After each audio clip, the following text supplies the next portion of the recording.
बिस्मिल्लाहिर्रहमानिर्रहीम। जनाब, स्टोरी मैंने एक ही शेयर करनी है और स्टोरी वही है बल्दियाती इलेक्शन खैबर पख्तूनख्वा में। मैंने इससे पहले वाली वीडियो में एक तजिया किया था। इसमें तजिया ज़रूर होगा लेकिन इसमें फैक्ट्स एंड फिगर होंगे। इसमें जनाब आपको मैं बताऊंगा कि कौन कहाँ जीता। इसमें फैक्ट्स एंड फिगर के साथ बात करेंगे कि किस तरीके से वो सूबा जहाँ से यूँ समझ लें पीटीआई का जन्म हुआ था, जहाँ से पीटीआई को उरूज मिला था, वहाँ से किस तरीके से पीटीआई गुरूब हो रही है। वो सूबा जहाँ से पीटीआई को उरूज मिला था वहीं उसी सूबे के अवाम ने किस तरीके से पीटीआई का जनाजा निकाल दिया है, सियासी जनाजा। और इस तरीके से जनाब आपको बताएंगे कि मौलाना साहब बिल्कुल छा गए हैं। मौलाना साहब का आता है कि मौलाना साहब आ गए हैं, मौलाना साहब छा गए हैं। इतनी बड़ी ओवरवेलमिंग मेजॉरिटी, इतनी बड़ी तादाद में अभी तो आधे सूबे में इलेक्शन हुए हैं। अब आप देखें कि जो नेक्स्ट इलेक्शन होते हैं उसमें क्या पीटीआई का हाल होता है और मौलाना साहब उसमें कैसे परफॉर्म करते हैं। जनाब ये आप हैरान रह जाएंगे, हैरान कुन ये फिगर हैं। ये तकरीबन कोई यूँ समझ लें कि 91-92% रिज़ल्ट आ चुका है, बल्कि इसको 100% ही कहें। उसकी वजह यह है कि 2-3 जगहों पर तो, बल्कि 3-4 जगहों पर तो मुलतवी हो गया इलेक्शन या रुक गया है, या जो भी इस तरीके से कोई एक आध इसमें हो सकता है आपका कोई फ़र्क पड़ जाए जब आप ये वीडियो सुन रहे हों या देख रहे हों। तो जनाब मौलाना साहब की जमात JUIF ने अब तक 21 सीटें ली हैं। 64 टोटल थी ना, 21 सीटें, और मेजॉरिटी पार्टी है, सबसे बड़ी पार्टी है। और ये मुख्तलिफ हवालों से मैं बताऊंगा आपको कि वोट किसने ज़्यादा लिए, कहाँ, और मेयर के उम्मीदवार किसके हैं, और तहसील, सब पूरी डिटेल बताता हूँ। तो जनाब ये मौलाना साहब ने ली हैं 21 सीटें टोटल मेयरशिप को मिला के। PTI ने 14 सीटें, आज़ाद उम्मीदवारों ने 9 सीटें, ANP ने 7 और नून लीग ने 3, जमात इस्लामी ने 2, TIP ने 1 और PPP ने 1। ठीक है, अच्छा अब उसके बाद आ जाएं कि ये ज़रा डिटेल्ड एनालिसिस में कि जो बड़े शहर थे ना, पेशावर, डेरा इस्माइल ख़ान, मर्दान, कोहाट और बनू, इसमें मेयर की सीट भी थी, क्योंकि बिग सिटीज़ में ना, बड़े शहरों में उसमें मेयर की सीट भी थी। ठीक, तो पेशावर, डेरा इस्माइल ख़ान, बनू, कोहाट और मर्दान। ठीक, इसमें डेरा इस्माइल ख़ान की जो मेयरशिप की सीट, वो मेयर की सीट पर इलेक्शन मुलतवी हो गए, क्योंकि ANP के जो कैंडिडेट थे उमर ख़िताब साहब, उनका कत्ल हो गया था और उस कत्ल का इल्ज़ाम उनके बेटे ने अली अमीन गंडापुर पे लगाया था। ठीक, अच्छा वो तो हो गया मुलतवी उसमें मेयरशिप। और बाकी तहसील होती हैं ना, एक ज़िले में 2, 4, 6 अपने आबादी के हिसाब से वो जो है ना तहसीलें होती हैं। तो तहसील के चेयरमैन का भी बताऊंगा। और ये पूरे सूबे में अभी जो इलेक्शन हुए 17 अजला में, इसमें 5 सीटें मेयर की थी, 5 सीटें। उन 5 में से एक तो डेरा इस्माइल ख़ान वाली मुलतवी हो गई, वो उनके ANP के उम्मीदवार के कत्ल होने की वजह से, और बाकी रही 4, मर्दान और बनू और कोहाट और पेशावर। चारों की चारों PTI लूज़ कर गई है। यानी पेशावर, कोहाट और बनू, इन तीनों की मेयरशिप मौलाना साहब के पास आ गई है, और एक मर्दान वाली मेयरशिप जो है ना वो ANP के पास आ गई है। तो अब आप अंदाज़ा कीजिए कि अब PTI के पास एक मेयर भी नहीं रहा।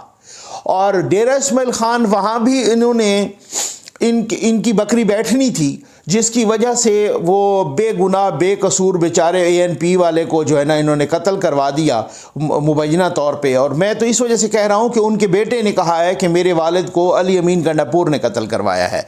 तो खैर, अब उसमें भी इनकी हार पक्की थी, यकीनी थी, इनको बिल्कुल यकीन हो गया था कि हम हार रहे हैं। इस वजह से इन्होंने ये भोंडी और मज़मूम हरकत की है मुबैना तौर पर। अब उसके बाद जनाब आ जाएँ कि मौलाना फजल रहमान साहब के हिस्से के 3 मेयर आए और ANP के हिस्से में एक मेयर आया मर्दान का। तो इसका मतलब ये है कि इस वक्त मेयर की सीट पीटीआई एक भी नहीं जीती और वो धुल गई है। अब आ जाएं जनाब के, अब ये आपको बहुत हैरत हुई होगी, मौलाना साहब ने एक यूं समझ लें कि उड़ान भरी है, मौलाना साहब छा गए हैं बिल्कुल, ठीक है ना।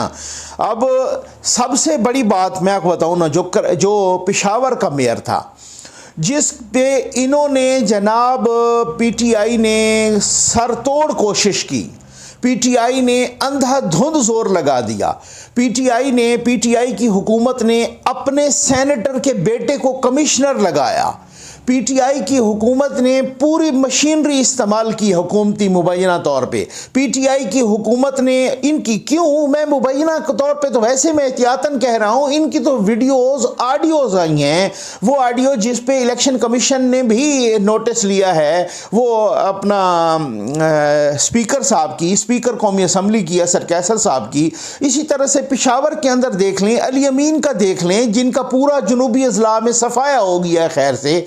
अब उसमें आप देख लें कि उन्होंने उनका भाई मेयर का उम्मीदवार था, अली अमीन का भाई मेयर का उम्मीदवार था, जो मुलतवी हो गया है। अब आप जो पेशावर जो कैपिटल है, ये वही वाली बात है ना, जैसे काबुल फतह कर लिया हो मौलाना साहब ने, जैसे जो पेशावर कैपिटल है, इसको बचाने की इन्होंने बड़ी कोशिश की। इन्होंने निजी महफिलों में भी कहा कि अली अमीन ने तो वहाँ जोर लगाया, और निजी महफिलों में कि यार अगर पेशावर की मेयरशिप हमसे जाती है तो बस ये हमारी सियासी मौत होगी, बस यूँ समझ लें कि ये फिर हम पे किसी ने कब्जा कर लिया है, अगर पेशावर की मेयरशिप हम पर जाती है, हमारे हाथ से जाती है। और वो चली गई, और वो ऐसे नहीं गई, वो अच्छे खासे मार्जिन से गई है, कोई 12-14 हज़ार वोट के मार्जिन से गई है। ये आप देख लें, मौलाना साहब पेशावर में तो छा गए हैं ना, पेशावर को तो यूं समझ लें मौलाना साहब ने फतह कर लिया है ना।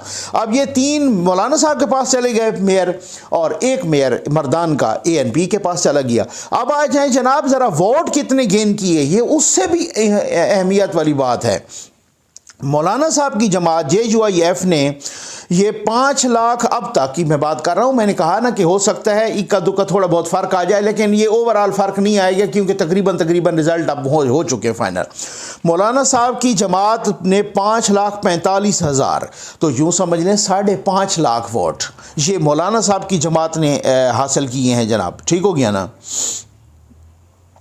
2,36,000 समथिंग ये पीटीआई ने हासिल किए हैं, 1,70,000। अब आप फ़र्क ज़रा देख लें, डबल से ज़्यादा का फ़र्क आ रहा है, ठीक हो गया ना।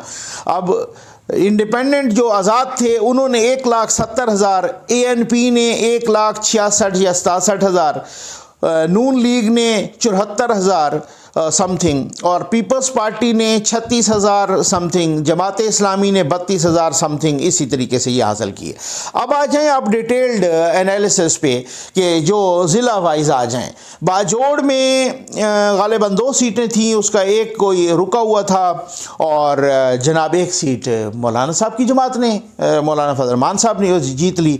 बन्नू में आ जाएं जिसकी मेयरशिप भी JUIF ने, जमीयत उलमा इस्लाम फजल रहमान साहब ने जीती है, और बन्नू में टोटल का अगर आप कहें तो 2 पीटीआई ने जीती हैं, 2 मौलाना साहब ने जीती हैं, और 1 आज़ाद ने जीती है।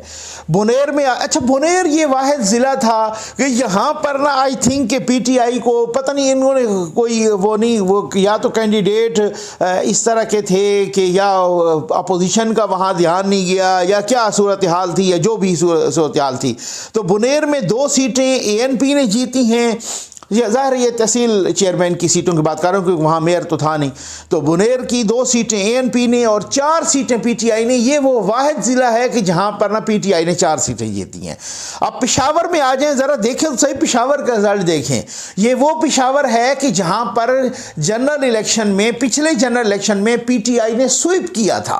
अब आप कहेंगे, अब मैं कहता हूँ स्वीप किया था, तो आप कहेंगे जनाब स्वीप कराया गया था, भले जो भी हो यार, तो इनके MPAs MNA सारे पेशावर के। तो जनाब ये आप पेशावर में देखें, 1 ANP, 1 पीटीआई और 5 सीटें मेयर की सीट समेत मेयर की सीट और 4 तहसील चेयरमैन की सीट ये मौलाना साहब ने खैर से जो है ना फतह कर ली। अब मौलाना साहब ने 5 सीटें पेशावर में तो मौलाना साहब ने पीटीआई पर तबाही फेर दी है ना। यानी अब आप ये देख लें कि पेशावर में मौलाना साहब की 5 हैं जनाब, 1 पीटीआई की है और 1 यानी वो पीटीआई जिसके तकरीबन सारे एमपीएस और एमएनएस पेशावर से हैं और वो जीते हुए हैं। उनकी सिर्फ लोकल इलेक्शन में 1 सीट आई है तहसील चेयरमैन की। अब 4 सदा पे आ जाएं, 1 इंडिपेंडेंट और 2 मौलाना साहब, ठीक हो गया ना। ज़िला खैबर में आ जाएं, ये वो अजला हैं जो फाटा में थे तो उनको ज़म कर दिया गया ना, ठीक है। तो अब कुछ अजला में अब की बार हुए हैं, कुछ अगली दफ़ा होंगे अगले फ़ेज़ में, ये फ़ेज़ 1 के इलेक्शन हुए हैं। तो ज़िला खैबर में 1 मौलाना साहब और 1 हुआ है जनाब टीआईपी, ये नई जमात है। सवाबी में 1 एएनपी, 1 मौलाना साहब। सवाबी में पीएमएलएन ने ये बड़ा कमाल किया है कि सवाबी से पीएमएलएन ने सीट जीत ली है, 1 पीएमएलएन ने और 1 पीटीआई। अब आप अंदाज़ा कीजिए, ये है जनाब सवाबी, ये है जनाब स्पीकर असद कैसर साहब का, और ये सवाबी यानी कि 1 एएनपी, 1 मौलाना साहब, 1 जीता है जनाब नवाज शरीफ साहब ने और 1 पीटीआई, जिसका स्पीकर साहब कह रहे थे कि सवाबी के चेयरमैन, तहसील चेयरमैन हमारे से नहीं जानी चाहिए। यूँ समझ लें कि ये उनकी इज़्ज़त और मौत का, और इज़्ज़त और ज़िल्लत और मौत और ज़िंदगी का सवाल था, लेकिन तब भी वो हार गए हैं, ठीक है ना। अब लकी मरवत में आ जाएं कि 1 आज़ाद जीता है, 1 जमात इस्लामी। मर्दान में आ जाएं जनाब, इधर भी मौलाना साहब ने 3 सीटें, इधर भी मौलाना साहब ने 3 सीटें मौलाना साहब ने समेट ली हैं और 2 सीटें एएनपी ने, यहाँ मेयरशिप भी एएनपी ने। तो मर्दान से तो बिल्कुल सफाया ही हो गया ना, अली मोहम्मद खान साहब का हल्का है ना मर्दान जी, ठीक है ना। तो मर्दान से तो सफाया ही हो गया ना पीटीआई का, बिल्कुल पीटीआई तो धुल गई है मर्दान से। अब मोहम्मद में आ जाएं जनाब, पीटीआई 1 और मौलाना साहब 2। नौशहरा में आ जाएं, एएनपी 1 और पीटीआई 2, ठीक है नौशहरा में। और ये बड़ी मज़े की बात आपको बताऊं, नौशहरा में वो अहद खटक साहब थे ना इनके, और इसहाक खटक साहब अपना वज़ीर दिफ़ा साहब के बेटे और उनके भतीजे, वो वज़ीर दिफ़ा साहब पता नहीं इतनी बौखलाहट का पता नहीं शिकार थे, खौफ का शिकार थे, मजाक किया उन्होंने, पता कोई नहीं, उन्होंने दोनों पे मोहर लगा दी। यानी अपने बेटे पर भी मोहर लगा दी, अपने भतीजे पे भी मोहर लगा दी, बल्ले पे भी मोहर लगा दी, तीर पे भी मोहर लगा दी। अब आप अंदाज़ा कीजिए वो सिलसिले का। टांक में जनाब दोनों की दोनों सीटें मौलाना साहब ने जीत ली। डेरा इस्माइल